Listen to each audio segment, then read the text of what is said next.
Hi, I'm Krista Tedrow from thedailyvixen.com, and I am here today to talk about my blog. Life's not fair, and that's okay. Essentially, in my blog, I spoke about the life's conundrum that we all have caught ourselves talking about at one point or another, and that is the telltale saying that life isn't fair. A person at work got a promotion that you wanted. You've been single for longer than you've wanted, and you want to meet your soulmate. You've been working out and dieting and you still don't have that body that you've been craving your entire life. You're stuck in a dead-end job and you want to make a change, but you're scared and you don't know how. You have a relationship with your parents, but it's one that's riddled with grief and discontent and you don't know how to fix it. These are all normal, everyday occurring situations that make people state that life isn't fair. But if you change your way of thinking that life isn't fair and you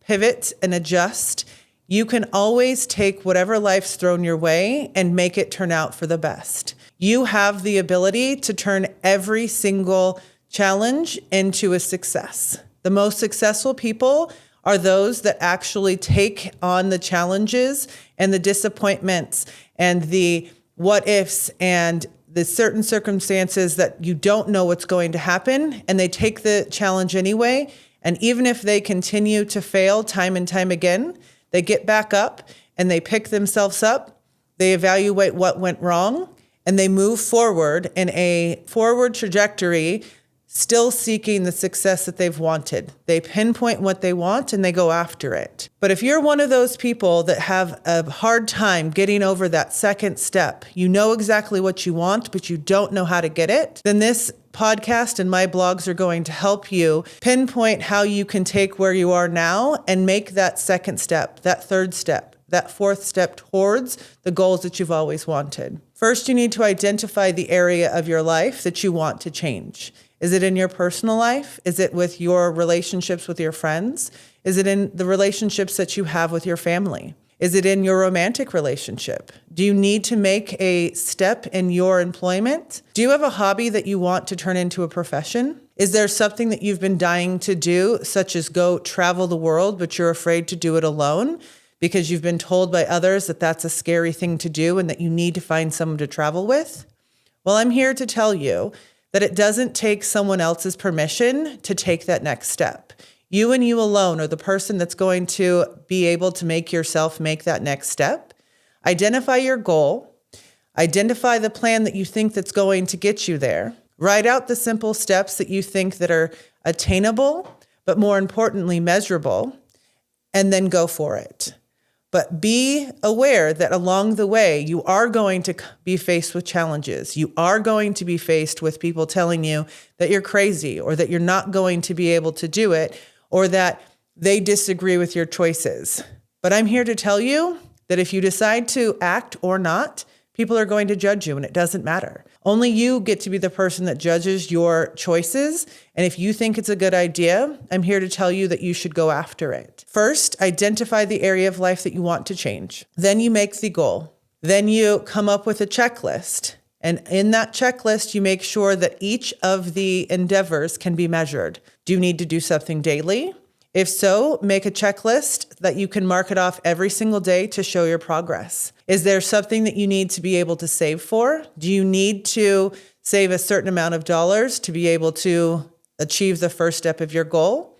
Then actually set aside that money and make it a visible thing that you can see each and every time that you add money to it to see how close you are to your goal. Is there something that you want to do to change your job? Do you need to go back to school? Write out the simple steps so that you can check them off, highlight them, whatever is going to motivate you so that you can go from one step to the next. If you do not make measurable goals, you will not continue to succeed. Each individual is marked by being able to see visually where they are within their goal. So mark those down. And if you are faced with a challenge or you failed in one aspect, don't let that get you wrong. Just step back, evaluate, and then move forward in a different direction. You don't need to continue to do the same thing and think that you're going to expect a different result. If something doesn't work the first time, that's perfectly okay. Figure out why it didn't work and then make the simple adjustments and try again.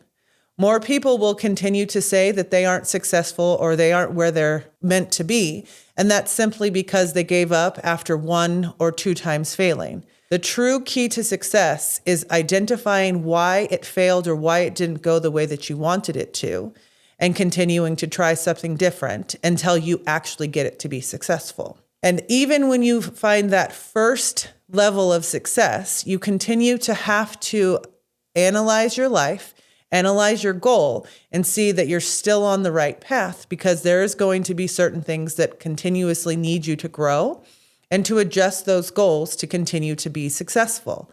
But if you take a mindful approach to your life and reaching your goals, you can do them, but it is going to take a lot of gumption on your part to not allow others in your life to persuade you not to proceed if you've felt any failures. But most importantly, it's going to take yourself and yourself alone to believe in yourself and to believe in your goals and not get disconcerted that you haven't met it just because you tried one time. If you have failed, you need to adjust and pivot.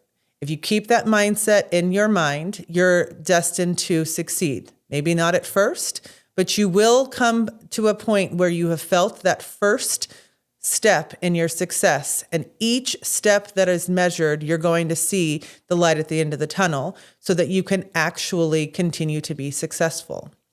This can be applied to any area of your life. Do you need to cut out some people that are bringing you down, but you don't know how? First, write down the list of why you want certain people to be removed from your life. Address whether or not they bring anything to your life and whether or not they're just draining you down. These are going to be things that you can actually visually see to make sure that you're making the right choices and you don't act brash and that you act rationally moving forward. Do you want that promotion at work? You have to be willing to put in the additional work to actually do it. It's not going to be granted to you just because you want it. You have to work for it. You have to be willing to put in those extra hours. You have to be willing to ask your boss if there's any additional work above and beyond your normal workforce to be able to prove that you will go out and get that promotion because you've earned it. You have to think ahead. You have to be self-sufficient in your current role if you want to be able to show that you can handle the promotion, which will come with more work and responsibility. Do you want to lose 10 pounds? Figure out where in your life you are consuming additional 0-calorie items. Are you stress eating? What else could you do to stop stress eating? Do you need to add in activity into your life? Can you fit in a 15-minute walk on your lunch break or during your break from work? Can you get a walking pad to do while you watch TV? Can you join a gym with a friend? These are all things that you can measure to see that you are working towards your goal. Is it that you want to just educate yourself to become more self-sufficient so that you can go back to school, that you can take your hobby and turn it into a profession? You need to take the time to analyze exactly what it is that you want to do. Write out your plan and write out your goals, and you can achieve them. If this is a type of person that sounds like you or the person you want to be, I encourage you to continue watching my podcasts as well as reading my blogs on the Daily Vixen, because I'm going to walk you through real life stories, real life struggles of myself and others that I have interacted with to be able to show you that despite you thinking that you're down and out, there's always light at the end of the tunnel so long as you turn your head to see a different path. I will help you understand why we think that we failed, when in reality, it's actually just an educational and learning opportunity to be able to be more successful in the outcome. I will teach you through my own lessons that even when you think that you are at your wit's end and that you cannot take any more or that you can't extend yourself any further, that's a self-limitation that you've placed on yourself, and that you can always dig deeper for yourself or those that you love to reach for your goals. I know this because I've done it in my past, not one time, but many times, because I'm here to tell you that I've failed, not once, not twice, but so many times in my life that I can't even count. But the difference is that I picked myself up by my bootstraps and I continued trucking on to be able to make something of myself so that I could be proud of myself. So if this is something that you want to, I encourage you to subscribe to the podcast and join our community at thedailyvixen.com.